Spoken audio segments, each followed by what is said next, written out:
My name is Vannoy Shaw, and I'm a member of Al-Anon. Hi, y'all. I came into this magnificent program February the 7th of 1969 in Lubbock, Texas. The county of Lubbock. I call it Lubbock County all the time, and Lubbock County is about as big as this room, or it was when I first came in this fellowship. I want to thank Shirley and the committee for having me. This is a real treat. This is the second time I've been in Oregon. Was in Roseburg last fall, I believe it was, my first trip over here, and it's just magnificent. I'm sorry, I'm doing the best I can. They said there's no PA system tonight. Some of y'all screwed that up this afternoon before I got here. And I just don't project well. I'm sorry. If you'll wave your hand from time to time, I'll try to remember to speak up. And you should have gotten here earlier and got a front seat. We'll have it in the morning. Okay. I'm going to speak a language that we can all understand. You may not understand my accent. Some people have trouble with it up here. Y'all talk a little bit funnier than I do, and some people from time to time don't know some of the expressions I use and some of the words, so you're just on your own. I have a Texas friend here from El Paso. She can help you. The language I'm going to speak of is my fellowship language. I know no other. I'll use no words except Al-Anon words. I'll have no experience except Al-Anon experience. So I think we all should be able to understand each other. I speak another language, I hope, language of the heart. And if I get out of that, we're all in trouble. I am not a professional nothing. I'm just an Al-Anon that's been here and worked a long time. And I'm not any different than anybody sitting in this room. I would assume the reason I've been asked here is just simply because I've done it a little bit longer than y'all. That's probably the only difference. I don't do anything different particularly, except I don't do what I used to do as long, and I don't do it near as often. And that kind of does it. I don't get paid for doing this. You all paid my plane ticket here, and you'll pay my plane ticket back, hopefully. And and that's it. I'm just one of us. I love the way we start off in this program when the first word is we, and that's what I do. It's a we. It's a we thing. I want to tell you a little bit about who I am tonight, and then the only thing I know that works for me, that has ever worked for me, is the tools of this program, and that's what I'm going to talk about all weekend. It's the tools of the program that's helped me get where I'm at and doing what I do. As I told you, I think some of you think I'm from California. I am not. I'm sleeping out there, but I'm from Texas. And my family is Baptist. I don't know if y'all know what that means up here. But that's almost a disease in its own self. And I am not a Baptist. They were Baptist and tried to tell me Baptist things, but Baptist things sounded very boring to me. You couldn't do nothing, especially dance. And Jiminy Crickets, that's what I learned to do real quick. I have a mama and a daddy, neither of whom have a problem with alcoholism. However, it's all in my family. I have uncles and aunts and grandfathers and grandparents and everybody that you can think of as you come on down. The disease has been there. I think it's very interesting what I've heard over the news lately. I suppose y'all have too. It's been all over the news in the newspaper. They cut the heads open of a bunch of dead alcoholics and looked in there and found a gene. And they called it, I think, the pleasure-seeking behavior gene. Now, isn't that a word?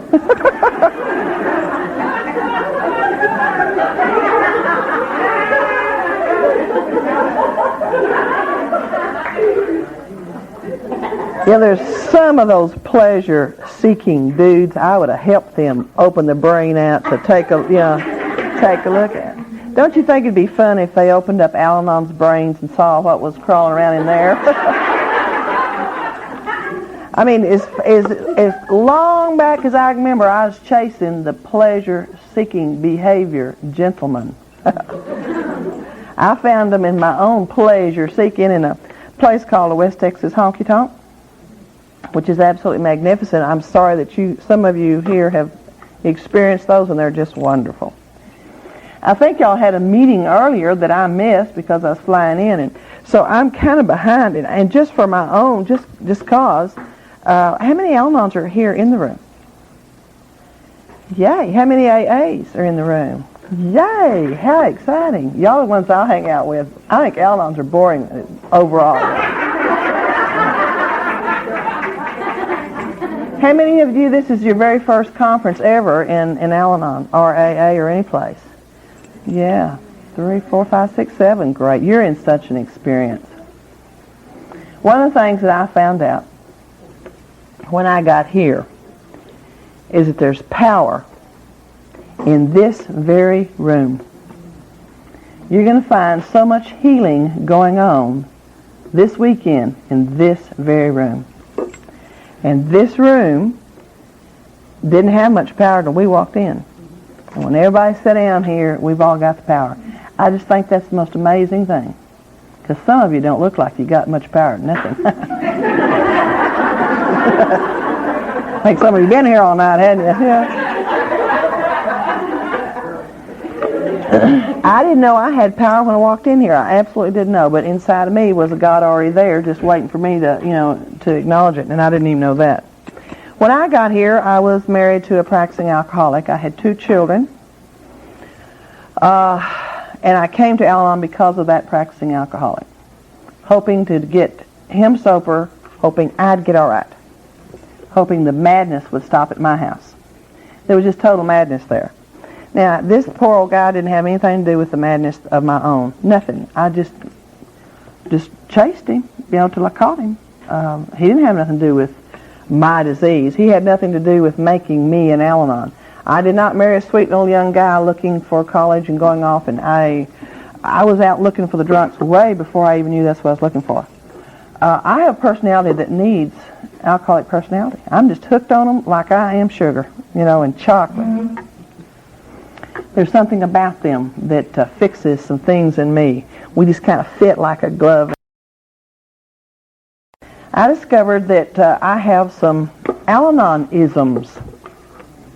Alcoholics have alcoholism, and I have discovered through my own inventories, through listening to some of your inventories, through just sitting and listening to meetings like this, that we have personalities that are quite alike. We come from different places, from different backgrounds, but we have a lot of them.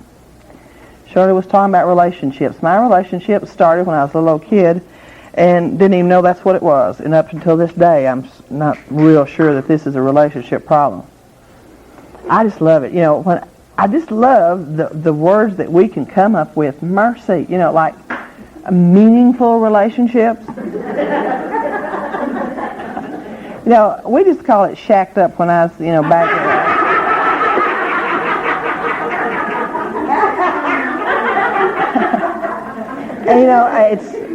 And I want to be married, but you don't tell anybody you want to be married. Isn't that dumb? I mean, you just want to be married. That's the whole scheme of life. Is you're a little kid and you play with little dolls, and that's going to be your baby someday, and you play, house. I had a lot of fun playing house. I don't know about y'all, but I got into some fun stuff playing house, playing married, and from the get-go, we want to be married, and then we play like we don't want to be, and it's just the dumbest thing in the world. I think some of the stuff we do ourselves. I had these isms, I guess, from right out of the chute. I'm addicted to excitement. I love excitement. I'm a nurturing person. I take care of. I am a controlling person. I need to control. I think it's wonderful when we learn that we can't control the alcoholic, so we come in and we get to be GRs.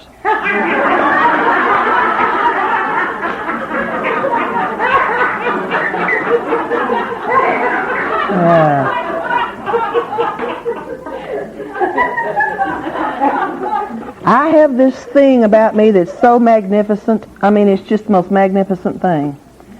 I always know best. In any situation, I always know best. And if you'll just give me 3 or 4 minutes, I'll explain to you how you can straighten up your whole life. G and I were talking about it on the way up here today, I just know what everybody should be doing on any given day. I can give you directions of how you should walk, talk, sit, act, not act, what to say to him, what not to say to him, how to be a mother, how to be a wife. I can just do that. Now, I have noticed that nobody really seems to care. I've been blessed like this. I have this thing called denial. I mean, absolute total denial. I mean, there's things go on that I say and that I do that I have no more idea of than the man in the moon. There is things that went on in my life forever that I had no idea. It is a protective thing I discovered. As long as I'm in denial, I don't have to do anything about anything. I just keep on doing what I'm doing, and if I keep on doing what I'm doing, I keep on getting what I'm getting. Real simple. I have this thing that's, I don't know why I got this one, but it's this martyr syndrome. I mean, just, God, that's dumb to be a martyr. I mean, it's dumb, but it's like, will you please take the trash out? No, they won't, so it's, never mind. I'll do it myself. Why do I do that? I don't know. It's just get off your dead butt and get the trash out. I'm busy, but I won't do that. I do it. Don't know that one. I have this, there is something in me that to this very day, I mean like the day before yesterday, fights being wrong. God, I don't want to be wrong. If I'm wrong, that makes you right. And I do not want to tell him he's right about anything, any day of the week. He kind of, gets with it and reminds you over and over and over. The 10th step was probably the hardest one I've ever had to do. I don't like to be wrong. I like to be right on top of things and know how to do it. I have to blame. I mean, if he didn't, I wouldn't. If they hadn't have, I wouldn't have. If you could, I couldn't. It's just what I do. I just blame. And complain. Oh, mercy. If you just knew what I really have to put up with. If you just knew that, you would understand why I'm such a mess. Which, of course, leads into, I have this thing that needs self-pity. You can tell me just about anything. You can say, Vannoy, you're having resentment today, and I say, yeah, I probably am. You can say, Vannoy, you're angry today. Yeah, that's true. Vannoy, you're feeling fear today. Yeah, I really am. Vannoy, you're feeling self-pity today. How dare you tell me I'm feeling sorry for myself? Isn't that strange? Don't y'all do that? I don't know why that is. I'll take any character defect that you name and work with it except self-pity. Don't tell me I'm feeling sorry for myself. That's fighting words. And I don't know where I got that. I have no earthly idea. So you put all this stuff plus some others, and you get that in me, and you get me out in life. Now, I come from a family that did the very best they could. My brother broke his neck at a real young age. I was real young. I had 3 brothers, Mom and Daddy. And Daddy had a little business. He went broke trying to take care of my brother. So we're broke, and I grew up many, many years in just poverty. Several of those years I was put out with some friends and an aunt and uncle to keep me. I'd stay here a while and stay there a while and stay here a while because my family was trying to put things together and was trying to take care of my brother who was in a hospital in a different state. So I felt unnecessary. I felt in the way. And I was. I was in the way, but they were kind and they were gracious to me, and they never made me feel that I was imposing. But I just was, I didn't belong in those families. And I took that right in here in my soul, and I kept it for a long, long time. When we did get back together and everything kind of started trying to put things together, my house, our home, it smelled like a hospital. It had bad smells in it. So I don't know, for some reason the smells get to me. There was a smell of rotting flesh in my home. There was a smell of urine, stale urine in my home. There was a lot of silence in my home. I didn't invite people over to my house. It was not a pleasant place to be. It was silence except for the occasional explosions of my parents, who just exploded from time to time due to the stress and strain that they were under. Seeing my daddy go broke was not a fun thing.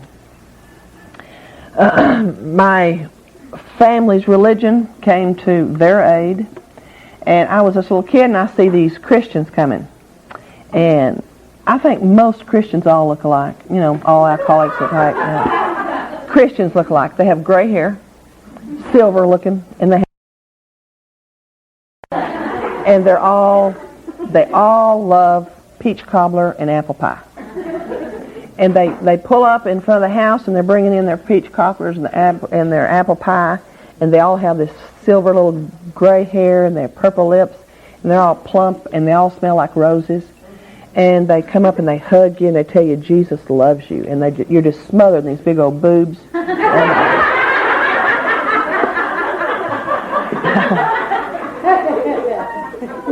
And I'll turn around, try to escape, and I see my mother sit on the couch and start crying, and I see my daddy go out in the backyard with this real funny look on his face. And in my head as a kid, all this is very negative. What they've done is they brought in sacks and sacks and sacks of groceries. They brought us food. And evidently it's hard on my father's ego. Evidently my mother was so in gratitude that she was crying, but I didn't know that's what's going on. So I made the decision that the Christian folks and Jesus was not any part of my life. And I don't know, 7, 8 years old maybe, 6 years old, 7, 8 years, I don't know. But that was it. The only time I went to church thereafter was with a girlfriend that I ran around with, that her mama made her get up and go to church. And when it was Easter and you could buy a new dress. I always got a new dress on Easter. We just had Easter, and I had a bunch of people over at my house, and after we just kind of sitting around, laying around the floor, and I asked everybody in the room, tell me your favorite Easter. And so many of them couldn't remember. I can remember Easters just about year after year after year. And when everybody left, I really got to think about that, and me and a friend of mine was talking about it. 2 reasons, I think. Number one, I'm in the zoo. I mean, California's the zoo. If you're from California, God love you, and BJ, I'm so glad you escaped. But there are some really different lifestyles in California. And one of them is they're not Baptist out there. They did not come from the Southern Baptist belt like I did. And Easter and Christmas is it. And it's very heavy on the religious part. But bigger than that is an Easter dress. I always got an Easter dress. It was the one time a year I got an Easter dress and a pair of shoes. Guaranteed. So listen, I know about Easter.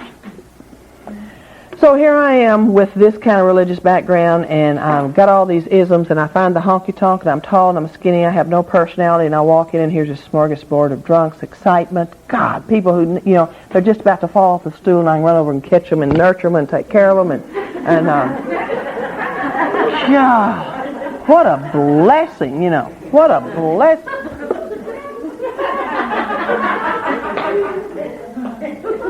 I have heard over and over and over and over alcoholics describe their first drink, describe what it did to them. And I knew exactly the feeling they was talking about. It took me a long time to figure out what that feeling was. Alcoholics say this from behind this podium. When they take a drink, they're tall and skinny like I was, and no personality like I was, fearful like I was. They don't know how to face the world like I didn't. They go in, they find a drink. They take that drink, and it goes down. All that warm feeling hits their stomach, and it just explodes. It goes boom, explodes, and they just feel it coming out, just tingling, and they just makes them feel just right. Now, haven't you all heard them say that over and over and over? And I just knew I knew that, but I couldn't exactly figure it out until one time it dawned on me. I'm in the honky-tonk. It's closing time. The lights are low. The excitement on. I just caught one almost falling off a stool. We're out there on that dance floor. We're whirling twirling, and it's just beautiful, and the music's just right. You know, it's one of those belly rubbing ones, and he's right here in this ear, and he's nuzzling, and he's just telling me all the cutest things you ever heard. And all of a sudden, he reaches down and whispers, "Baby, I need you."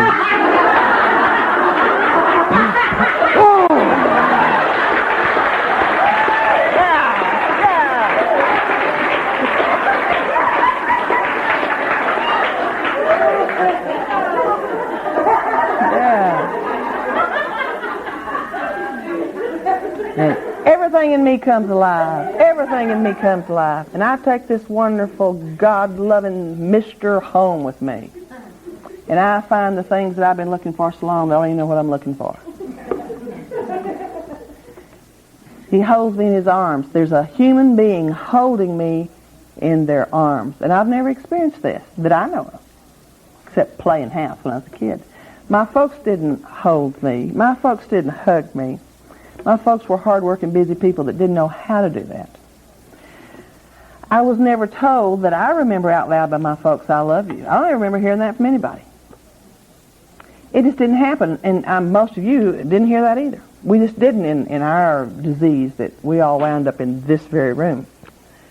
So here's someone holding me in their skin, touching skin, and it's warm, and it's alive. And I absolutely did not know that's what I was looking for.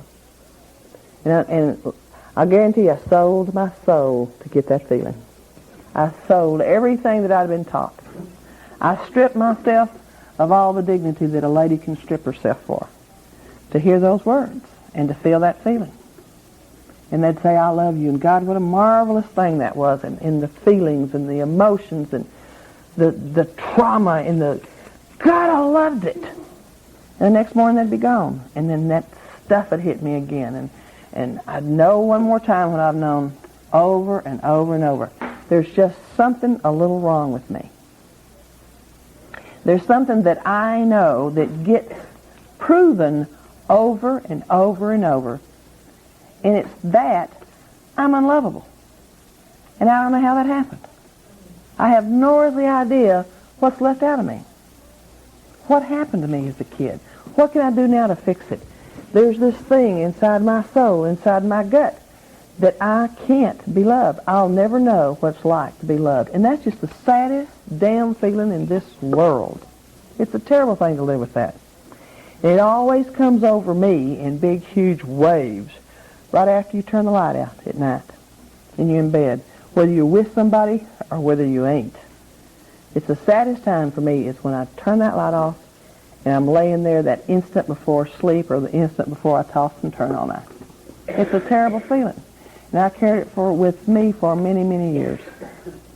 I get in those honky-tonks and I do all the things that we do to get our dignity stripped, and I'm from one man to another man, and I meet this first major alcoholic. He's a gangster. And I didn't know that. I become pregnant by him. We're living together, meaningful relationship. I have this child, and he doesn't want the responsibility of me and this child, so he kicks me out. I'm hurt. I'm rejected. So what do? I do the only thing I know to do is manipulate, control, fix, hurt, get back, jab, punch, do whatever you can do. And I flaunted myself in front of a man that he didn't like. And the result of that is one night he took a shotgun and blew this man's head off. So I have a little girl whose daddy's a murderer, and I've got a man's life on my conscience. And a man going to penitentiary, a young man too, all of them young. We were all young.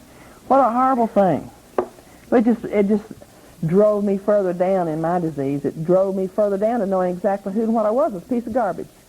Just garbage, with no way out. And the only thing I could think of was to get a different hymn. God, hymns were always going to fix me. So I get out of that crap. I was at a place called the Bloody Bucket.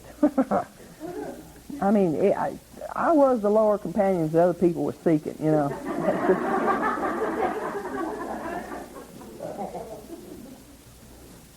So I did what you're supposed to do. I got a different hymn. I went over to the rodeo grounds. I figured I'd get somebody over there, be all bloodied, red American cowboy. For God's sakes, how can you go wrong doing that? So I got one. And we whirled around that dance floor, and it was closing time. It was midnight, and he got right here, and he whispered, and off we was running. And somehow or another, I captured this one. I captured him the same way that I had lived and the way I was continue to live till I got this program. He punched me in the chest one night, and I belted him over the head with an empty quart beer bottle, just busted it all over. We dug glass out of that man. And when he came back over in a few minutes, he looked at me and said, I think you just knocked some sense into me. I think we ought to get married.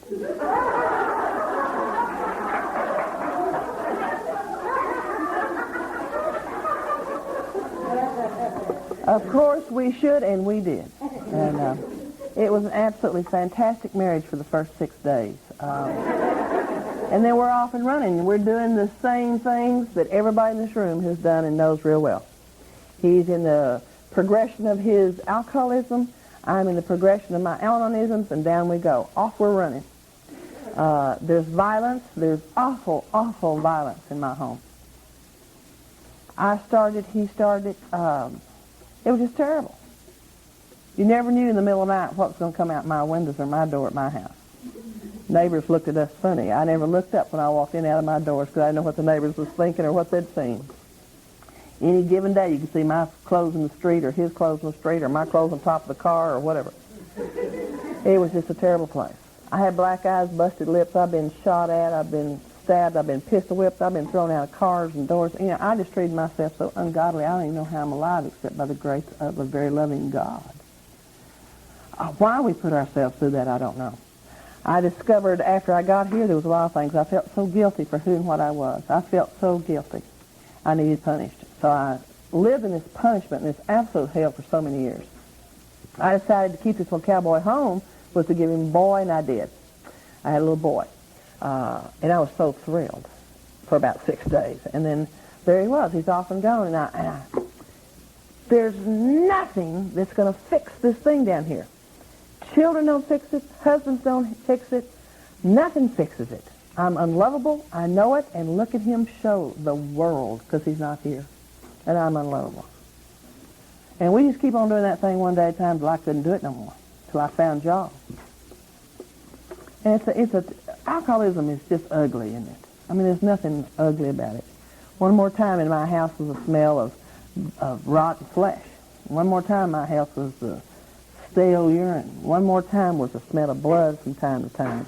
Burnt food. Stale trash that I didn't take out. Kids that was quiet and stayed in their room out of Mama's way, not out of the drunk's way, my way. It was a very silent house unless the explosion happened, the screaming and the yelling and the throwing and just the madness that we all know. And I tried everything that y'all tried. We all try to do something about that madness. You don't know, if you're like I was, I didn't know what I was fighting. I had no other idea what I was fighting. I didn't know what a resentment was. I didn't know, oh, you're in fear. Get a grip. I mean, he wasn't home, you know.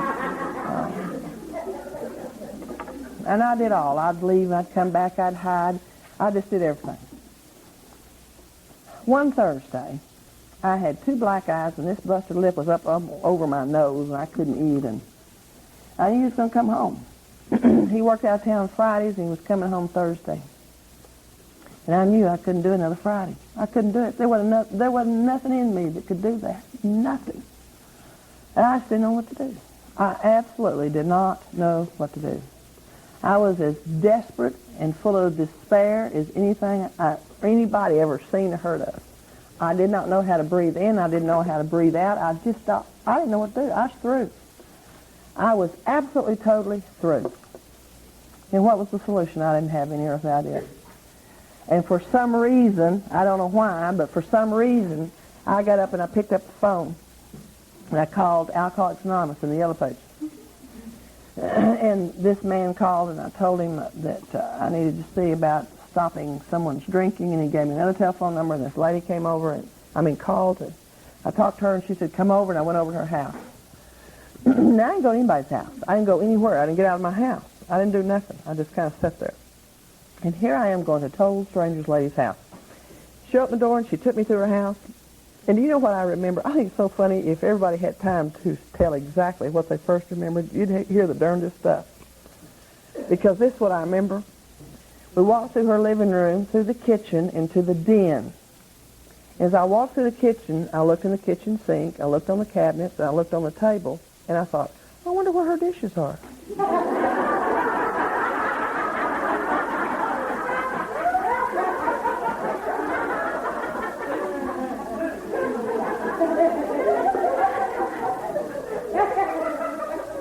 Isn't that strange? And she talked to me, and her husband came in a little bit, and he talked to me, and before long I agreed to go to a meeting, and they took me to a meeting. And I walked into a room, much like this very room. And things was going on just like there was tonight, to this afternoon, last night, whatever y'all got here. You know, you just, if you're a newcomer, how many of you are here with a year or less? Anybody? Yeah. Great. It is so awesome here. It's so awesome to see and hear laughter. Jiminy cricket, laughing. That's the first thing I heard when they opened the doors to the AA Club. I opened the door and I walked in, and these two guys were laughing, and I just stood there and just stopped and was listening. They were laughing. And the man and the woman had to kind of gently push me on in. I hadn't heard that in so long. I hadn't cried in so long. I hadn't talked in so long. I hadn't yelled in so long. I hadn't done nothing. It just sat in a chair. And when we get here in this room, God, look what's happened already. I mean, you've insulted each other. You've hugged each other. You've lied to each other. You said, I'm fine. Some of you have already cried with each other, and some of you have prayed already for each other. It's in this room. In this very room is the most powerful thing on earth, known to man. And I didn't even know it when I walked in. Didn't have the slightest idea what was going to change my life. Just not a thing. And I want you to know my life has changed. That was 21 years ago. And I am absolutely not that person. And that person died a very slow death. And I was reborn. Y'all have taught me absolute everything that I am tonight. Y'all taught me. You taught me how to talk. I don't talk trash anymore. Occasionally, but I don't talk trash anymore. You taught me to be a lady. I mean a lady. I was telling Judy, I am so uncomfortable tonight, I just can't tell you how uncomfortable I am. I have on jeans. I don't do that. As far as I know, this is my very first time in history of getting behind a podium and speaking without a dress on. And I'm sure it doesn't matter to y'all. It matters to me. It matters to me. I was told by my sponsor to present the very best of me that I can while I'm in front of you, because this minute, this is Al-Anon going on up here. And I should be dressed the very finest I've got for you all, because y'all taught me how to do that, and I apologize. I don't know where I was at. I was thinking about freezing and rain, and I've got boots, I've got coats, I've got sweaters, I got socks, I got long handles, I have everything but my two skirts, and I really apologize. That makes me feel real bad, newcomers. And if you're here and you're behind the podium, I suggest that you always dress the very best. It wouldn't matter to me if we was out here in a rock pile. It doesn't matter to me that we're out in a forest. It matters to me that I tell you how sincerely I love you. I want to show you how sincerely I love you. God, you give me everything I am. Everything. You taught me how to dress. You taught me how to act. You taught me how to... One lady taught me how to use a knife and fork properly. Now, if you think that isn't going somewhere... You taught me everything. You taught me about a God of my own understanding. You taught me how to be a friend. You taught me how to be a wife, a mother, a daughter. God, every one of you taught me that. Some of you taught me what to do. Some of you taught me what not to do by watching you. You've made everything of me that I am today in this very room, sharing the way we're going to share all weekend. What a marvelous thing. It's absolutely, totally, for free. It's for fun. It's because it makes me feel better. If you think I come up here to impress y'all, you're crazy. I came up here to tell y'all, thank you. I came up here to tell y'all, I need you. I need to be here. I need to be talking. I need to be doing these things. I just come through one of the worst years I've had in a long, long time in this program. God, I need you. I need to be doing this. I need to be reminded of what a miracle I am, because I am a miracle. There's nothing I've done. I've come to this very room and you've given it to me. I've come here and you've shared who and what you are. And you've changed my life. Because you've changed my life, there's so many people around me that are really grateful too. Like my mama, my kids, my husband. I want to share with you rest of the weekend my journey in this fellowship. It is magnificent. I got the favorite story of all stories that I've ever heard. It's mine. I love it. Because you told me what you did, and I put it inside my little gut, and I churned with it, and I fixed it, and I changed it, and then I come back and ask you how you did it again, and I put it all together. It's going to come out the way it comes out this weekend. It's going to come out, I hope, the way it was given to me. I hope that I don't add anything of my magnificent mind to it. I hope that I just give you a program that was exactly the way it was given to me. I hope I don't change nothing, because I see and I hear so much in our fellowship that's being changed, it just scares the hell out of me. And I do not ever want to screw up anything in this fellowship. I'm not going to tell you anything new and wonderful. I have no psychobabble to give you. I have Al-Anon to give you. I have 12 steps to give you. And if there's one thing that I would ask you when I leave here, is you give it away exactly the way you give it. Don't start nothing new. Don't add nothing to this fellowship. We don't need you. We don't need your I know best syndrome. Let's do it the way it was given to us. Let's keep it exactly the way we found it. Let's do it the only way I know to do it. Let me share with you my 12 steps this weekend. Let me share with you the experience that I had working them and what it's done for me and what I'm like today, as the big book of Alcoholics Anonymous tells us to do. If you'll let me do that, it'll be a thrill, it'll be a pleasure, and it'll be something I really need. Thank you, Shirley.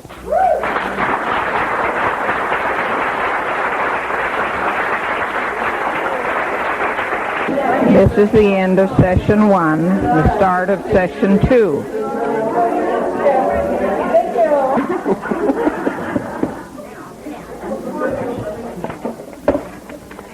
Lord, she's crazy. Good morning, everybody. My name is Vannoy Shaw, and I'm a member of Al-Anon. I understand that there's a microphone coming, so if you can't hear, just hang on. She's not back yet, because I can't talk real loud. I do the best I can, but that's it. So hopefully we're going to have one, and it should be on its way. This should turn out to be an extremely interesting weekend.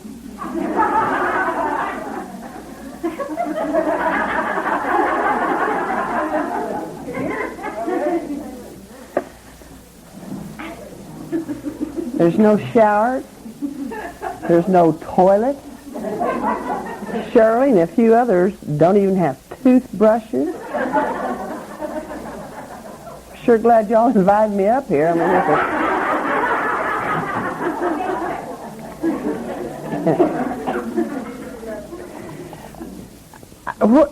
does anybody have a program tell me when I'm supposed to hush? 10:30? Thank you. Thanks. When Shirley first called me, and when she sent me a tentative outline, she said that she would like the theme of this weekend to be step into relationships, I think. Is that what it is? Yeah. And I thought about that when she said it to me, and I said, well, you know, of course, that's what we do here. We step right into them, and how we step into them is the 12 steps of our program. Thank you, dear. I found something. You know, we're always talking about relationships, aren't we? I mean, it's just, that seems to be what makes the world go round, is relationships. And when you say relationships to me, I'm always thinking about the hen and the shin, you know. That's what a relationship means to me, until I got in here and figured out that relationships meant a whole lot of different things. And my relationships with everybody in my life and where they've come And I saw this not too long ago, and it just really blew me away, about relationships. It says steps 8 and 9 are concerned with relationships. First, we took a look backward and tried to discover where we had been at fault.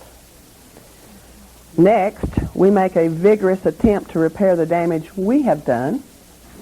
And third, having thus cleaned away the debris of the past, we consider how, with our newfound knowledge of ourselves, we may develop the very best possible relations with every human being that we know. This is a very large order. It is a task which we may perform with increasing skill, but never really finish. Learning how to live in the greatest peace, partnership, and brotherhood and our sisterhood with all men and women of whatever description is a moving and a fascinating adventure. And I, of course, indeed have found that so in my life. It's very moving to be with all of you in this very room. It's a very moving thing, and it certainly is an adventure. And so has my years in this program. And the way I got the best possible relationship with every human being that I know today is through the 12 steps of our program. That's the only thing that's ever worked for me. I've done other things, but the only thing that's ever worked for me is the 12 steps of this program, meetings, a sponsorship, and staying within the traditions. That's what works for me. It keeps my life just right, just exactly right, and it's wonderful. Unfortunately, the last several years, and it's just been, I don't know, maybe 10 years, 15 years, some of you that's been around longer can probably help me remember, but the first 5 years, or 6 to 7 years I was in the program, we studied and did our steps out of the experts where they got it, and that was the Big Book of Alcoholics Anonymous and the A's 12 and 12. And after about 5 or 6 years, somehow or another, somebody started saying, well, excuse me, we had a conference and we voted on conference for approved literature, and somehow or another the Big Book was not discussed or just kind of left out. So a couple of years later, the 2-year wonders that got into the program started saying, excuse me, that's not on this list we have here. And I thought, well, that's, oh, okay. And we didn't think a thing in the world about it. We just said, oh, okay. And this is my opinion. This is my experience. It is not up for debate. I don't debate it. So when I get down, this is my time behind this podium. You'll have your time and you can do whatever you want to. But my experience has come from the Big Book of Alcoholics Anonymous and the 12 and 12. And the Al-Anon's 12 and 12 years later as it came about. And the One Day Time Book. That's all we had. We didn't have the Al-Anon's 12 and 12 when I first came in for years. So my experience is that, and I cannot change it, and that's what I'm going to share with you. Also, my friend Arbutus, some of you I'm sure know Arbutus. If you don't, you really are missing a treat. She's the war horse of the South.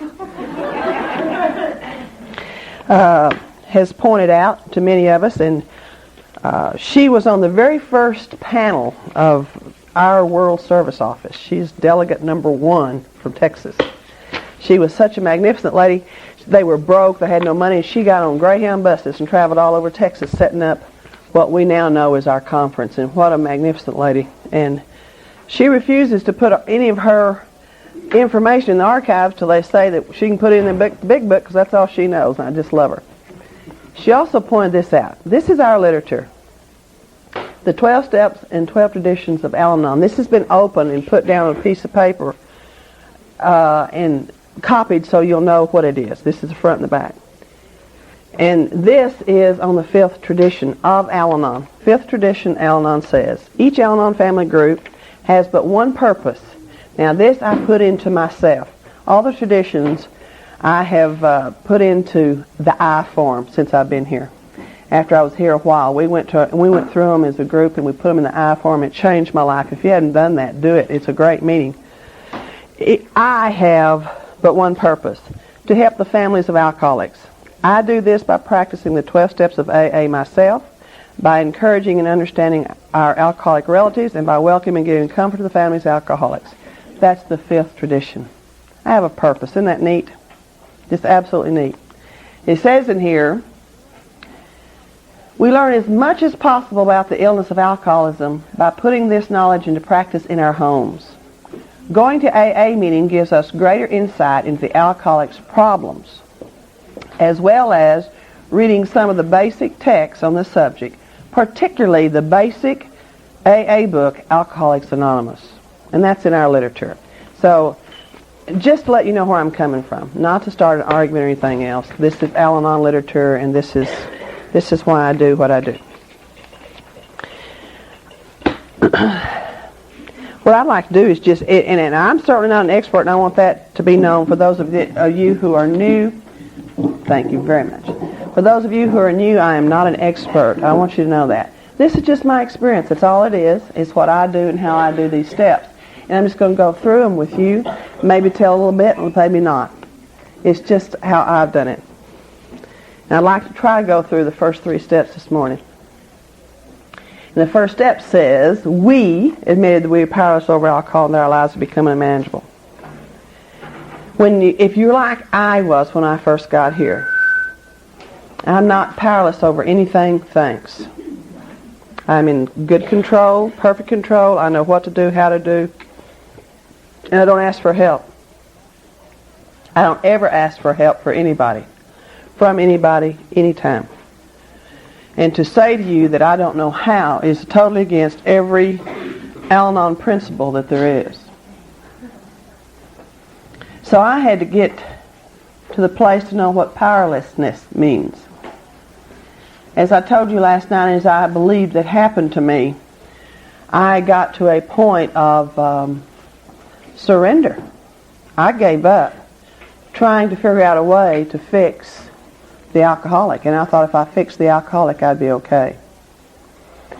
What I discovered was I couldn't fix him. I tried everything, all the things that all of us try to do to stop the alcoholic's drinking, and I got crazier and crazier and crazier and crazier.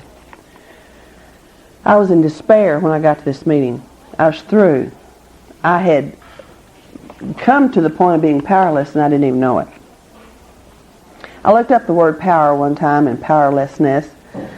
I looked up surrender. I looked up defeat in our Al-Anon One Day at a Time book, and you know what's not in there? Surrender is not in the Al-Anon One Day at a Time book. You know the index at the back? Defeat's not there. Powerlessness is not there. It's not there. Isn't that amazing? What is there, I discovered, is acceptance. There's a whole bunch of pages on acceptance. I think the bathrooms have just come into the... I see buckets and mops and running back there. Interesting weekend. Something's unplugged anyway.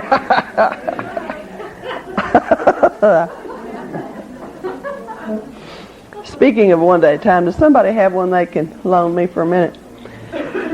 Thank you, baby. There was a man in my part of the country. His name was Bob White. Some of you have heard of him, and some of you have heard me talk about him. But he talks about power. He talks about it a lot in powerlessness. The big book of Alcoholics Anonymous, when they're describing alcoholism, it says lack of power was our dilemma. And the lack of power to do what is very interesting to me. Lack of power to do what? Lack of power to get him to do what I want him to. Or to get them to do what I want them to do. That is the most helpless, powerless feeling that I know. Because you see, I know what they should do. And I try to explain it to them. And if that don't work, I try to explain it to them again. If that don't work, I explain it again. You know, and I spend a lot of my time explaining. And it's frustrating. It is absolutely so frustrating to know the correct answer and nobody listens. God, it's just awful. And I just kept on and on and on and on, beating my head against this brick wall till I was a bloody pulp. Just done it. Black eyes, busted lips, trying to explain to him. And I was the one that always come out with black eyes and bloody lips. You'd think that it would dawn on me, eventually, that this don't work. But it didn't. And I had to be beat down. I had to, let go like this, just all the way down. Total defeat. I had to admit total surrender before I could ever think, oh, I'm powerless. It never occurred to me that I was powerless because I didn't know what that meant. Power is energy. Power moves things. Power is something I can't even explain. I can't touch it. I can't feel it. It's power, and I don't know what it is. I don't even know how to use it. And I didn't have it. Lack of power was my dilemma. I found out after I come to y'all that I didn't have the power. And what a place to be. My life unmanageable? I mean, it just couldn't possibly be unmanageable. How could unmanageable be when I have to think? I mean, I'm thinking a lot. I think about the problem. I'm thinking how to manage it. I'm thinking about it at 11:30, at 12 a.m., at 2:30 a.m., at 3 a.m. as I'm watching the street and listening for his pickup. I'm thinking, how can I manage this? And I'm looking up down the street and everybody else in bed asleep. And I'm up managing.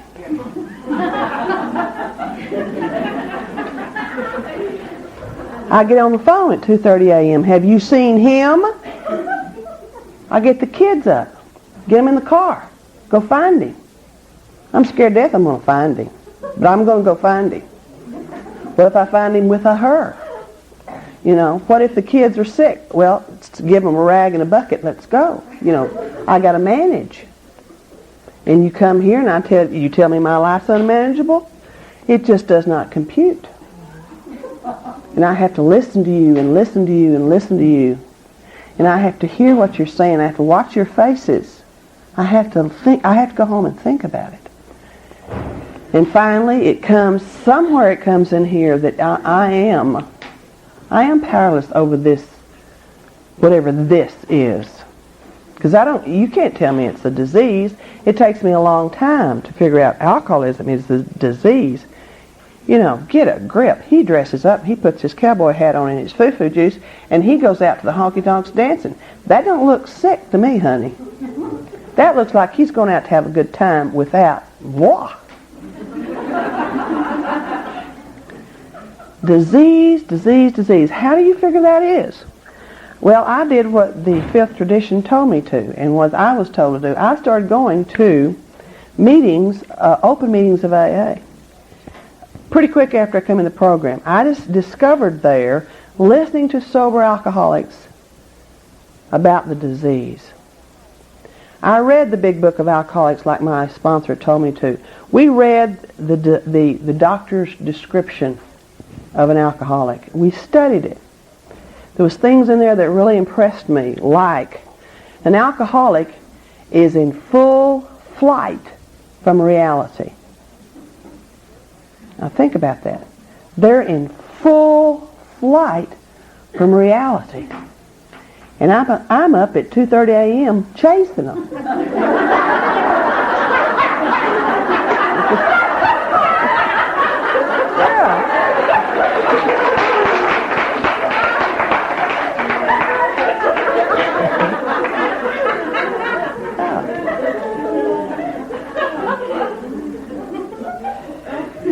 They drink to fix this thing here. I'm chasing them to fix this thing in here. I'm trying to fix this thing in my gut, and I don't know what it is. I'm trying to fix it. And I realize that everything I've tried my entire life to fix this ain't fixing it. And that is powerlessness. That is surrender. Their book says that they quit fighting anything or anyone anymore. Quit fighting anything. Anything. Does that mean I quit fighting him going out? Does that mean I quit explaining to him? Does that mean I quit chasing him? Does that mean I quit hitting him over the head with a bottle when he comes in? Does that mean I can go to bed and sleep? God. Spiritual experience to me after I come in this program was getting a full night's sleep. Going to bed and going to sleep. Is that a miracle? I didn't have to stand at the window. It didn't make him come home. It didn't do anything. I got to go to bed and go to sleep. What a concept. Whoa. I listen to sober alcoholics talk about how god-awful they felt about their families. How the look on their wives' face broke their heart. And yet they took another drink as they was looking at them. Did y'all watch the movie of Bill Wilson's life? Do you know the saddest part in that? I just could not believe it. When he was standing at the window and he was telling Lois all these things, how alcohol just makes him crazy and how it tears his whole life up and just all the things, all the degrading things that he did. And he turned to her, and I don't remember exactly how he said it, but he said, and yet I want another drink so bad I can hardly stand it. Now, if I hadn't heard those things, I would never have looked at this husband of mine and figured out what was going on in his life. I just would not have understood that. I go through hell that I don't understand. I don't understand the craving that an alcoholic goes through. I have no earthly idea. All I know is that I was standing over them screaming, if you loved me, you'd put that bottle down. And they're standing there, of course they love, or they think they love, or they don't know how to love, and they don't know how to put that bottle down. So both of us are fighting something that neither one of us know the slightest thing about. And the madness that's in that, the sadness that's in that is almost unspeakable, isn't it? And these little kids, I kick out of my way. Get out of the way, I gotta get the window. Get out of my way. Go play, don't bother me. If you're hungry, go get a peanut butter sandwich. Leave me the hell alone, I gotta sit here and think. I'm busy. And then I get here and I hear sober alcoholics talk about their disease. And it starts to come to me, my God, this man has a disease. He really doesn't want to do these things. Because John said the other night that he did what he's doing tonight, and he didn't mean to. Jack said 2 years ago he did such and such, and my husband did that last night, and he didn't mean to. And I started putting all those things together. And I read that book. I read the description of the alcoholic. And then somewhere deep inside of me, it started coming together little by little. And one Sunday afternoon, he said, I'm going to go do such and such, and I'll be back in a minute. It was one of those rare weekends where we had a good weekend, when we had fun. Rare times when that's what sucked me back in, Just sucked me back in, it's going to be okay, And it was a wonderful weekend, and it was Sunday. God, we got through Friday and Saturday, and here it was Sunday. He said, I'll be back shortly, and he left. And he didn't come back in until about 9, and he was just staggering drunk when he walked in. And I remember he walked in and he ducked his head for a second. He said, I'm sorry. And he just had his head down, and then he came up. And when he came up, the fire was shooting, and all of a sudden, if you hadn't done da-da-da-da-da-da-da-da-da-da, I'd come home. And I thought, that's the way it always started. And I just looked at him. And I didn't say a word. I just smiled at him. It occurred to me, I just saw alcoholism. I just saw it. He came in. He didn't want to leave. But he had something he had to do. He didn't intend to stay, but he couldn't help it. He came in drunk, and he didn't intend to be. He tried to tell him he was sorry, but he couldn't do that. He had to come back up with the defense of alcoholism. And then I accepted it. I'd heard y'all talk about it. I'd heard the AAs talk about it. But that day, I accepted it. And I admitted I was powerless over that. And the battle was over. The battle at that point in my life for me was over. I surrendered to his disease. I knew there was nothing I could do about that. And at that moment, and only at that moment, could I begin my own program. That's when I knew I had to work those steps for me. That's what y'all were talking about. And I went back to my meeting with a whole different attitude. A whole different attitude. Because when I first walked in, I wasn't quite sure about y'all. That couple that I told you about took me to my first meeting. And that sober alcoholic woman took me to the Al-Anon meeting. She'd never been to Al-Anon before, and she hadn't been since, as far as I know. But she took me in there. And y'all were talking about these things. But she slipped a word or two in that made me real uncomfortable. It was God. Oh, no, these are Christians. But there was something here that kept me, and what kept me was y'all talking about the drinking. That's what I was interested in, was the drinking, and I heard y'all talking about the drinking. That's all I heard at first. That's not all y'all talked about, but that's what I heard. So that kept me coming. When I admitted I was powerless and I knew that I had to do this thing is when I really got a sponsor. And she really started working with me. I was scared to death to get a sponsor. The woman that I was attracted to seemed to be the most popular woman in the room, you know. She was the most busiest for sure. But she said things that I could understand. I could hear her. When I couldn't hear anybody else, I'd hear her. And I'd wait till it was her turn to talk. And I'd perk up. I just couldn't wait to hear her. And then I knew I was supposed to get a sponsor after I'd heard the rules around here. I'm real quick. I catch on what you're supposed to do. I knew I was supposed to get a sponsor, but oh God, how could I do that? I couldn't go up and ask somebody to be my sponsor. They'd say no. They'd be too busy. They wouldn't have time for me. And who in the hell did I think I was to ask somebody to sponsor me? I didn't want to take direction anyway.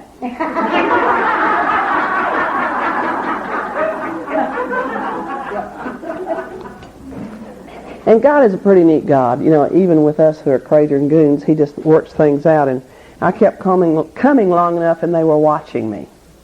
And they left me alone long enough just for it to be right. And they caught me one night after the meeting was over. One went to one door and one went to the other door. So that they'd catch me, because I always escaped. And I ran right into her. And she said a few things to me that only she could say and only I could hear. And somehow or another, in I don't remember when it was, a week, days, whatever, I had the courage to mention sponsor to her. God, she was great. She was the most loving, kind thing for a little while.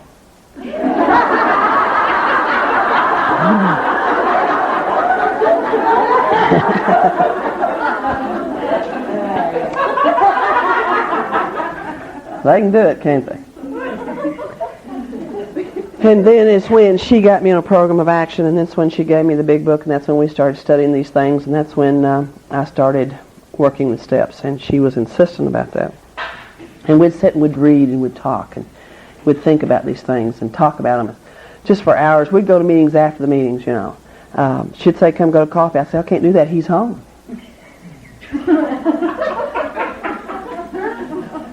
And she'd say, is he going to be mad when you get home? Oh, yeah, he's going to be mad when I get home. Will he be mad if you're an hour later? Well, I guess he would be.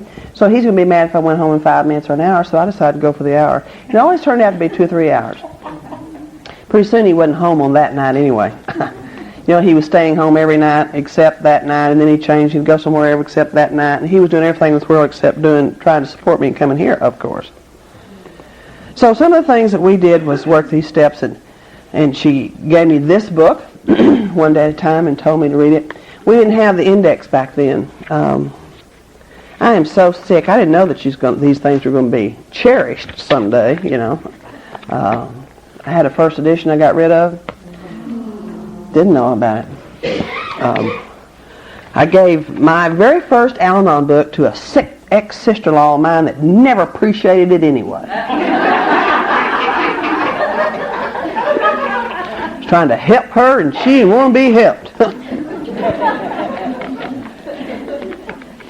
One of the first things that my sponsor gave me to read out of this book is July 1st. And I've used it in all these years, over and over and over. Everybody I sponsor has to read July 1st right off the first thing out of the bat. Here it is. Listen to this. This I learned in Al-Anon, says a member at a meeting, that the man I married cannot be the source of my happiness. Now I've changed that sentence a lot. I have changed it to, this I learned in Al-Anon, the daughter of mine cannot be my source of happiness. The son of mine cannot not be the source of my happiness. That sponsor of mine cannot be my source of happiness. My neighbor cannot be the source of my happiness. My checkbook cannot be the source of my happiness. My boss cannot be the source of my happiness. That witch that I work with cannot be the source of my happiness. This I learned in Al-Anon, says a member of the meeting, that the man I married cannot be the source of my happiness. The gift of life is personally mine, as his life belongs to him, to enjoy or destroy as each of us wish. I see him angry, must I be? He is hostile, must I be?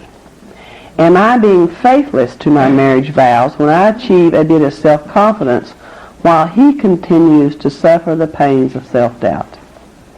I am not his guide, master, or keeper. We are individuals and must each find our lonely way to our goals. My sources of comfort and strength he refuses to share with me. I have learned through bitter experience that it is fruitless to offer them. Adjusting myself to things as they are and being able to love without trying to interfere with or control anyone else, however close to me, that is what I search for and can find in Al-Anon. The learning is sometimes painful. The reward is life itself, rich, full, and serene. If thou attend to thyself and to God, thou wilt be little moved by what thou perceivest outside of thee. I wish they'd change that last thing. Those thous and thees, my teeth are split in old age. It's hard to read that stuff. There was another one that she gave me years later that I just don't think is the most, exciting one. But sometimes in an Al-Anon meeting, someone makes a casual remark that reaches into my consciousness and takes hold. It comes to mind again and again because it gave me a new way of looking at things. It might be a perfectly commonplace phrase, even a worn-out cliche that would have no significance until it appeared in a new context. Then it springs into life, and it brings a vital tool to understanding. Now this is what I don't particularly like. This is what she had me read for 30 days once. One member explained how she finally got the Al-Anon idea. I just figured out that it all boils down to 4 words. Mind your own business. Is that disgusting or what? If it don't have my name on it, I'm not supposed to pick it up.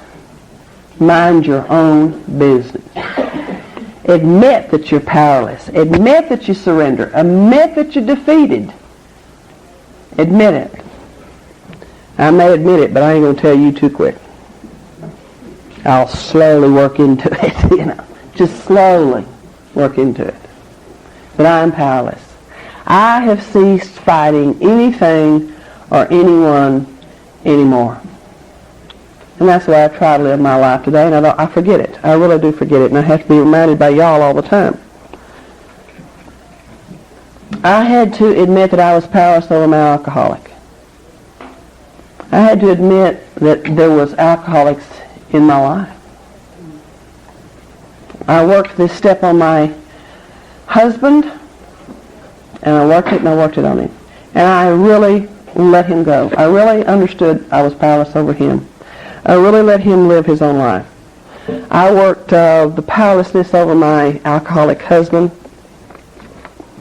for 7 years. I was in Al-Anon and he was drinking. So if you're here today with living with a practicing alcoholic, I certainly do understand. And if he says he's going to leave, and if he does leave, don't worry, he'll be back.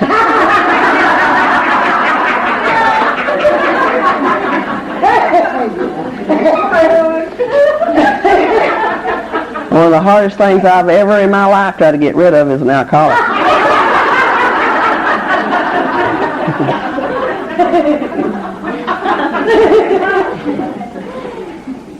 If you're afraid he's going to die, if that just worries you to death and you just think about it all the time, quit thinking about it. What you should think about the sadness of, he's going to live. That's the sad thing. They're not going to die. They live, and they live, and they live, and they live in this dreaded disease. It's a dreaded disease, and they live in this horror, this absolute horror. And I learned to have compassion for this man by going to those open AA meetings and by reading the big book and studying it with my group and my friends and my babies. I learned compassion for this man and let him go.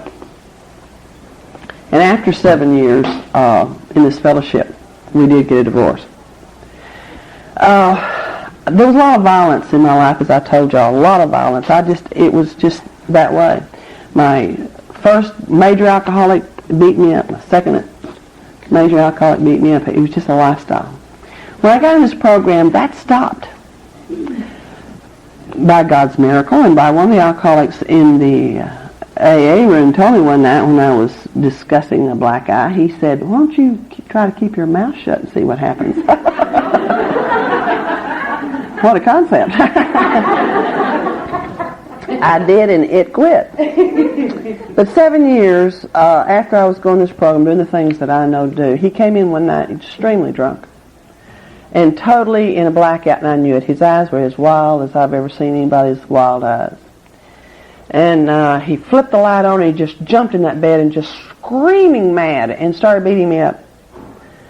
And I started crawling out of that bed, and I was trying to get away from him, and I got all caught up in the sheets, and I was tangled, and it made me fall, and I fell over the foot of the bed, and I landed on the carpet, and my cheek hit the carpet, and I kind of bounced, and I looked up, and there in the doorway was my 2 children. And they were screaming and dancing. My little son was just dancing like this. And it was, "Daddy, please don't hit her anymore. Please don't hit her anymore." And somehow or another, the scales of denial dropped at that instant. And I thought, my God, these kids, I wonder what they're living through. My God. Look at the pain on their faces. It so helped me, as God's my witness, I never thought about my children. I just never thought about them. It was, I didn't think they heard it. I didn't think they saw it. I'd send them to their room. It was years and years in this program that I heard my daughter say, "My mama used to send us across the street when she knew there was going to be trouble." Went to sleep. I got up, said she, and stood at the window and watched my house all night. I didn't know that was going on with my kids. I had no earthly idea. My son has never told me what went on with him. He doesn't say anything. He's real quiet. He's 22 years old. I don't know what goes on with him. I just didn't know. But that night I saw their face. And I left. We escaped, and I left. And I went to the only people that I know to go to, my sponsors. And before you could say anything, I was out, had a place of my own. It was the most god-awful place you've ever seen in your life. And we just absolutely loved it. I worked in a drugstore. It's the only kind of job I knew. I was a high school dropout, and I worked in a drugstore, and I got the posters, the advertisements that we had all over the drugstore. It was springtime, and they were, Rexall was, had Rexall, whatever it was. And there was cute little things in the posters. And I took them home, and we pasted them over the walls, made them decorations to hide the holes in the wallpaper. And it was really turned out to be kind of cute little house. I think I paid $25 a month, as was. We kind of do like y'all did. We had buckets and mops. And sometimes it smelled, sometimes it didn't. Oh, and it was glorious. It was absolutely glorious.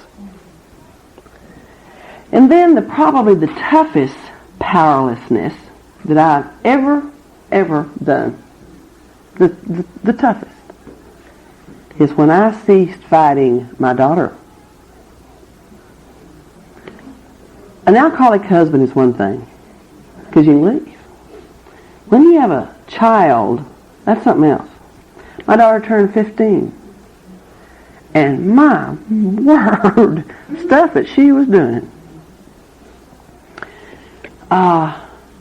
Slipping out the back door, lying to me, going people that I was appalled by, going places that I couldn't imagine. And the fight was on. I mean, the fight was on. I was going to make her be different. I was going to make this one happen. I am her mother. She will do as I say. Do you understand me?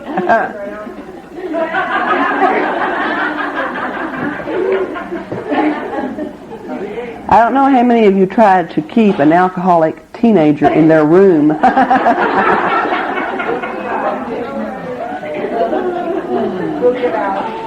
They kind of slither through the cracks, don't they? I mean, and when I go to my sponsor, tell her what's happening, tell her what's going on, screaming and yelling and carrying on, and absolutely a mad woman, my sponsor says to me, very gently. She was a neat lady. She just knew what to do all the time. Very gently, she said to me, you need to surrender this. You need to realize that your daughter is an alcoholic. I wanted to slap her. My daughter was not an alcoholic. Get a grip. She was having teenage problems, and I could fix it. And very quietly she says, your daughter is an alcoholic. Jeez. I didn't want my daughter to be an alcoholic. I did not want that to happen to my daughter. The thought of it. Because I knew where she was going, and she was 16 years old. And I thought, I got to stop this one. And she came in one night, and I beat her to a pulp. Just in my madness, my total madness, I just beat my daughter to a pulp. I had her down on the floor. I straddled her and just beaten her. And I was out of my head. And she escaped me. There's a picture of her still today in Lubbock County, the welfare department. Her friends took her down there the next day and took a picture of her face so that she could put charges against me. And she chickened out and didn't. But it's there, and I remember that it's there. And the surrender happened. And I told my daughter, you're going to have to leave here. I'm going to kill you. You're going to have to leave here. You're going to have to do whatever it is for you that you do. And I didn't release her with love. I can't release with love. I kicked her butt out. Because I was worn out. I give out. I was absolutely, totally give out. I had done everything that I knew to do, and I couldn't handle that deal. I couldn't handle it. And she did as everybody does. She goes off and does her things. And I watched from afar. I watched alcoholism strip my daughter of her dignity. I watched her come by my house from time to time in jeans so tight that, if she sneezed, it's going to bust out. And this scanty clothing and this just filth all over, it was just a tragic thing for me. I really hated it. It broke my heart. And I loved her and I hated her at the very same time. I've always had this thing with her because when she was a little girl, her daddy was a murderer. I was so guilty with her anyway. I tried to do everything I could with her anyway to make things right with her, and I couldn't. And here she was, I knew it was my fault. I knew it was my fault that she was an alcoholic. And I was in this program a long time. I knew if I'd just done something different, she wouldn't be an alcoholic. And here she was, this little child that it was pitiful. I remember one time my sister-in-law said to me, when my little girl was a little baby and she's laying in my lap, 3 or 4 months old, my sister-in-law said to me, some stuff is still tough, isn't it? I don't care how long you've been around here, I'll be telling you. My sister-in-law says to me, I'll be so glad when your daughter learns your personality. That's what he means. She says she's laying there smiling up at you and you're just looking at her. You're not smiling. You're just looking at her. And, that's what I did all of her life. I just looked at her. I didn't know what to do. I did not know what to do. Nobody told me how to be a mama.